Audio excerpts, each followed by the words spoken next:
ಈ ಕೋರ್ಟ್ಗಳಲ್ಲಿ ಆರೋಪಿತರಿಗೆ ನಕಲಿ ಶ್ಯೂರಿಟಿ ನೀಡಿ ಬೇಲ್ ಕೊಡಿಸ್ತಾ ಇರುವಂಥ ಒಂದು ಜಾಲ ಪತ್ತೆಯಾಗಿದೆ. ಇದರಲ್ಲಿ ನೋಡಿದರೆ ಇವರೇನು ಮಾಡ್ತಾರೆ ಅಂದರೆ, ಕೋರ್ಟ್ನಲ್ಲಿ ಯಾರೇ ಆರೋಪಿತರಿಗೆ ಬೇಲ್ ಕೊಡಬೇಕಾದ್ರೆ ಅವ್ರ ಪ್ರಾಪರ್ಟಿ ಡಾಕ್ಯುಮೆಂಟ್ಸು ಮತ್ತು ಆಧಾರ್ ಕಾರ್ಡ್ ತೋರಿಸ್ಬೇಕಂತ ಹೇಳ್ತಾರೆ. ಆವಾಗ ಇವರೇನು ಮಾಡ್ತಾರೆ, ಭೂಮಿ ವೆಬ್ಸೈಟ್ಗೆ ಹೋಗಿ ಯಾವುದೋ ಒಂದು ಲ್ಯಾಂಡ್ ಡಾಕ್ಯುಮೆಂಟ್ ರ್ಯಾಂಡಮ್ ಆಗಿ ಡೌನ್ಲೋಡ್ ಮಾಡಿಕೊಂಡು ಆ ಲ್ಯಾಂಡ್ ಡಾಕ್ಯುಮೆಂಟಲ್ಲಿ ಅವರ ಹೆಸರು ತೊಗೊಳ್ತಾರೆ. ಆ ಹೆಸರನ್ನು ನೋಡಿಕೊಂಡು ಯಾವುದೋ ಒಂದು ಆಧಾರ್ ತೊಗೊಂಡು ರ್ಯಾಂಡಮ್ ಆಗಿ ಆ ನಂಬರ್ ಚೇಂಜ್ ಮಾಡಿಕೊಂಡು ಆ ಹೆಸರು ಕೂಡ ಚೇಂಜ್ ಮಾಡಿಕೊಂಡು ಆಧಾರಲ್ಲಿ ಏನು ಹೆಸರಿದೆ ಆ ಹೆಸರನ್ನು ಬರ್ಕೊಂಡು ಈ ಶ್ಯೂರಿಟಿ ಅವರ ಫೋಟೋ ಕಟ್ ಮಾಡಿ ಅಲ್ಲಿ ಎಡಿಟ್ ಮಾಡ್ತಾರೆ. ಸೊ ಆ ಫೋಟೋ ತೊಗೊಂಡು ಕೋರ್ಟಿಗೆ ಹೋಗಿ ಅವರು ಇದು ನಂದೇ ಲ್ಯಾಂಡು, ನಾನೇ ಶ್ಯೂರಿಟಿ ಅಂಥೇಳಿ ಆಧಾರ್ ಕೊಟ್ಬಿಟ್ಟು ಆಧಾರ್ ಒಟ್ಟಿಗೆ ಲ್ಯಾಂಡ್ ಡಾಕ್ಯುಮೆಂಟು ಕೊಡ್ತಾರೆ. ಸೊ ಕೋರ್ಟ್ನವರು ಕೂಡ ಅವರಿಗೆ ವಿಷಯ ಗೊತ್ತಾದ ಮೇಲೆ ಒಂದು ಮಾಡ್ಕೊಂಡಿದ್ದಾರೆ. ಅವರು ಈ ಮೊದಲು ಏನು ಮಾಡ್ತಾಯಿದ್ರು, ಒಬ್ಬನೇ ಹೋಗಿ ಭಾಳಷ್ಟು ಜಾಮೀನು ಕೊಡ್ತಾ ಇದ್ದಿದ್ದಕ್ಕೆ ಈ ರೀತಿ ಮಾಡಬಾರ್ದು ಅಂತ ಹೇಳಿ ಅವರು ಒಂದು ಸಿಸ್ಟಮ್ ಸ್ಟಾರ್ಟ್ ಮಾಡಿಕೊಂಡು ಆ ಸಿಸ್ಟಮಲ್ಲಿ ಒಂದು ಆಧಾರ್ ಇದ್ದವರು ಒಂದು ಆಧಾರ್ ನಂಬರ್ಗೆ ಒಂದೇ ಶ್ಯೂರಿಟಿ ಕೊಡಲಿಕ್ಕೆ ಅವಕಾಶ ಇದೆ ಅಂಥೇಳಿ ಒಂದು ಸಿಸ್ಟಮ್ ಮಾಡ್ಕೊಂಡಿದ್ದಾರೆ. ಸೊ ಅವರು ಅದನ್ನು ಬೈಪಾಸ್ ಮಾಡೋದಕ್ಕೋಸ್ಕರ ಒಬ್ಬನೇ 5-6 ಆಧಾರ್ ಕ್ರಿಯೇಟ್ ಮಾಡಿಕೊಂಡು 5-6 ನಂಬರ್ಸಲ್ಲಿ 5-6 ಹೆಸರಲ್ಲಿ ಹೋಗಿ ಆ ಸಿಸ್ಟಮ್ ಬೈಪಾಸ್ ಮಾಡಿ ಇದನ್ನೇ ಕಂಟಿನ್ಯೂ ಮಾಡಲಿಕ್ಕೆ ಪ್ರಯತ್ನ ಮಾಡ್ತಾ ಇದ್ದಾರೆ.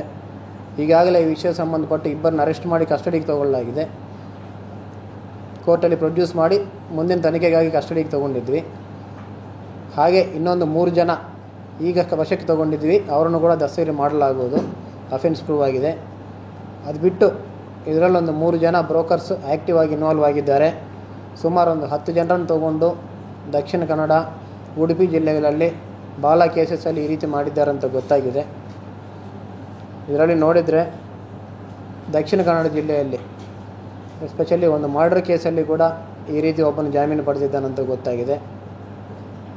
ಅದೇ ರೀತಿ ಒಂದು SC/ST ಕೇಸಲ್ಲಿ ಕೂಡ, ಅಟ್ರಾಸಿಟಿ ಕೇಸಲ್ಲಿ ಕೂಡ ಜಾಮೀನು ಪಡೆದಿದ್ದಾರೆ. ಉಡುಪಿಯಲ್ಲಿ ಒಂದು 10 ಪ್ರಕರಣದಲ್ಲಿ ಇದೇ ರೀತಿಯಾಗಿದೆ. ಇದೇ ಇನ್ಫಾರ್ಮೇಷನ್ ಅವ್ರ ಜೊತೆ ಹಂಚ್ಕೊಳ್ಳಲಾಗುವುದು, ಅಲ್ಲಿ ಕೂಡ ಪ್ರಕರಣ ದಾಖಲಾಗುತ್ತೆ. ನಮ್ಮಲ್ಲಿ ಈಗಾಗಲೇ 3 ಪ್ರಕರಣ ದಾಖಲಾಗಿದೆ. ಈ ನಾವು ಫಸ್ಟ್ ಕೇಸ್ ಮಾಡಿದ ನಂತರ ಏನಾಗಿದೆ, ಒಬ್ಬರು ಪಬ್ಲಿಕ್ ಅವರಿಗೆ ಬಂದಂಥ ಅನುಮಾನದ ಮೇಲೆ ಅವರು ಚೆಕ್ ಮಾಡಿಕೊಂಡಿದ್ದಾರೆ RTC.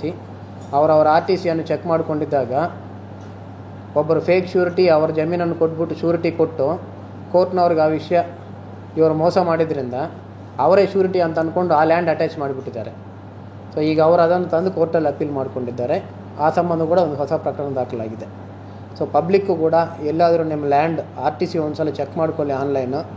ಯಾರಾದರೂ ನಿಮಗೆ ಗೊತ್ತಿಲ್ಲದೆ ಎಲ್ಲಾದರೂ ಅಟ್ಯಾಚ್ ಮಾಡಿದರೆ ಅದನ್ನು ಕ್ಲಿಯರ್ ಮಾಡಿಸ್ಕೊಳ್ಳಿಕ್ಕೆ ನೆಕ್ಸ್ಟ್ ಸ್ಟೆಪ್ಸ್ ತೊಗೋಬೇಕಾಗತ್ತೆ. ಸಮಸ್ಯೆ ಇದ್ದರೆ ಪೊಲೀಸ್ ಸ್ಟೇಷನ್ಗೆ ಹೋಗಿ ಸಹಾಯ ಮಾಡ್ತಾರೆ. ಆಲ್ವೇಸ್ ಪ್ರತಿ ಕೇಸಲ್ಲಿ ಕೂಡ ಅಫೆನ್ಸ್ ಅಂದರೆ there are certain components. Number 1 intention ಇರಬೇಕು, ನಂಬರ್ 2 ನಾಲೆಡ್ಜ್ ಇರಬೇಕು, ನಂಬರ್ 3 ಆ್ಯಕ್ಟ್. ಅವರೇನಾದರೂ ಒಂದು ಆ್ಯಕ್ಟ್ ಮಾಡಬೇಕು. ಯಾವ ಅಫೆನ್ಸ್ ಇದ್ದರೂ ಕೂಡ ಪೊಲೀಸರು ಈ ಆರೋಪಿ ಮೇಲೆ ಈ ಆರೋಪ ಸಾಬೀತಾಗಿದೆ, ನಾವು ಅರೆಸ್ಟ್ ಮಾಡಬೇಕಂದಾಗ ಅವರಿಗೆ ಅದು ಆಗಿದೆ, ಇಲ್ಲಿ ತಪ್ಪು ನಡೀತಾ ಇದೆ ಅಂತ ಒಂದು ನಾಲೆಡ್ಜಿ, ಆಮೇಲೆ ಆ ತಪ್ಪು ಮಾಡಬೇಕಂತ ಇಂಟೆನ್ಷನು, ಒಂದು ಆ್ಯಕ್ಟ್, ಇವೆಲ್ಲ ಇರಬೇಕು. ಸದ್ಯಕ್ಕೆ ನಾವು ಮಾಡಿದ ಇನ್ವೆಸ್ಟಿಗೇಷನಲ್ಲಿ ಯಾರ ವಿರುದ್ಧ ಈ 3 ಕಾಂಪೊನೆಂಟ್ಸ್ ಇದ್ದದ್ದು ಯಾವುದು ಗೊತ್ತಾಗಿಲ್ಲ. ಇನ್ ಕೇಸ್ ಇದ್ದರೆ will have to take action. So ಕಾನೂನಿನ ಪ್ರಕಾರ ಒಂದೊಂದು ತಪ್ಪಿಗೆ ಒಂದೊಂದು ಶಿಕ್ಷೆ ಕೊಟ್ಟಿರ್ತಾರೆ. ಬೈಲ್ ಪ್ರೊವಿಷನ್ಸು ಅದೇ ರೀತಿ ಇರ್ತವೆ. ಯಾವುದು ಯಾವ ರೀತಿ ಇದೆ ನೋಡ್ಕೊಂಡು ಮಾಡ್ತಾರೆ. ಒಂದು ಎರಡನೇದು, ಪ್ರತಿಯೊಂದು ಅಫೆನ್ಸು ಕೂಡ ನಾನು ಹೇಳಿದ್ದು ನಾಲೆಡ್ಜ್ ಕೂಡ ಇರಬೇಕು, ಇಂಟೆನ್ಷನ್ ಇರಬೇಕು, ಆ್ಯಕ್ಟು ಇರಬೇಕು. ಸೊ ಇದನ್ನು ನಾವು ಚೆಕ್ ಮಾಡಬೇಕಾಗತ್ತೆ. ಕೆಲವು ಸಲ ಏನಾಗುತ್ತಂದರೆ ನೆಗ್ಲಿಜೆನ್ಸ್ ಅಂತ ಇದೆ, ನೆಗ್ಲಿಜೆನ್ಸ್ಗೆ ಒಮಿಷನ್ ಕೂಡ ಬರುತ್ತೆ. ಸೊ ಯಾವ ರೀತಿ ಏನು ಬರ್ತದೆ ಅಂತ ನೋಡ್ಕೊಂಡು ಇನ್ವೆಸ್ಟಿಗೇಷನ್ ಮಾಡ್ತಾರೆ. And that will be as per the guidelines, that's it. ಅದಕ್ಕೇನೇನಿಲ್ಲ. ATM ಕಾರ್ಡ್ ಮರೆತು ಬಂದೆ, ಅರ್ಜೆಂಟ್ ಆಗಿ ATMನಿಂದ ಹಣ ಬೇಕಿತ್ತು, ಅಯ್ಯೋ ಏನ್ ಮಾಡೋದು ಈಗ ಅಂತ ಯೋಚಿಸ್ತಿದ್ದೀರಾ? ಚಿಂತೆ ಬಿಟ್ಟು ಬಿಡಿ, ಪುತ್ತೂರು 1 ATMಗೆ ಬನ್ನಿ. ನಿಮ್ಮ ಮೊಬೈಲ್ನಲ್ಲಿರೋ Google Pay, PhonePe, Paytm scanner ಬಳಸಿ ಕಾರ್ಡ್ ಇಲ್ಲದೆಯೇ ಸುಲಭವಾಗಿ ಹಣ ವಿತ್ಡ್ರಾ ಮಾಡಿ. ಹಣ ತೆಗೆಯುವುದು ಮಾತ್ರವಲ್ಲ, ಹಣ ಡೆಪಾಸಿಟ್ ವ್ಯವಸ್ಥೆಯೂ ಲಭ್ಯ. ಈಸಿಯಾಗಿ ಭೀಮ್ ಆಪ್ ಮೂಲಕ ಅಕೌಂಟ್ ಲಿಂಕ್ ಮಾಡಿ Canara bank, bank of Baroda, south India bank, Indian bank, federal bank, central bank, Axis bank, union bank, corporation bank ಹೀಗೆ ಒಟ್ಟು 13 ಬ್ಯಾಂಕ್ ಖಾತೆಗಳಿಗೆ ಒಂದೇ ATM ಮೂಲಕ ಈಸಿಯಾಗಿ UPI ಸ್ಕ್ಯಾನ್ ಮೂಲಕ ಡೆಪಾಸಿಟ್ ಮಾಡುವ ವ್ಯವಸ್ಥೆ. ಪುತ್ತೂರಿನ ಕೇಂದ್ರ ಭಾಗಗಳಾದ 3 ಕಡೆ ನಮ್ಮ ಎಟಿಎಂ ಸೌಲಭ್ಯ. ಗಾಂಧಿ ಕಟ್ಟೆ ಬಳಿ ಕೆಎಸ್ಆರ್ಟಿಸಿ ಕಮರ್ಷಿಯಲ್ ಬಿಲ್ಡಿಂಗ್ನ ಫಸ್ಟ್ ಫ್ಲೋರ್, ಪುತ್ತೂರು ಮುಖ್ಯ ರಸ್ತೆಯ ಹರಿಪ್ರಸಾದ್ ಹೋಟೆಲ್ ಎದುರುಗಡೆ. ಇದರೊಂದಿಗೆ ಸುಳ್ಯದ ಕೆಎಸ್ಆರ್ಟಿಸಿ ಬಸ್ ನಿಲ್ದಾಣದಲ್ಲಿಯೂ ಸೇವೆ ನೀಡುತ್ತಿರುವ ಈಸಿ ಎಟಿಎಂ. ಪುತ್ತೂರು 1 ಎಟಿಎಂ ಬಳಸಿ ಸುಲಭವಾಗಿ ಹಣ ಪಡೆಯಿರಿ. ಹಣ ಡೆಪಾಸಿಟ್ ಕೂಡ ಮಾಡಿ.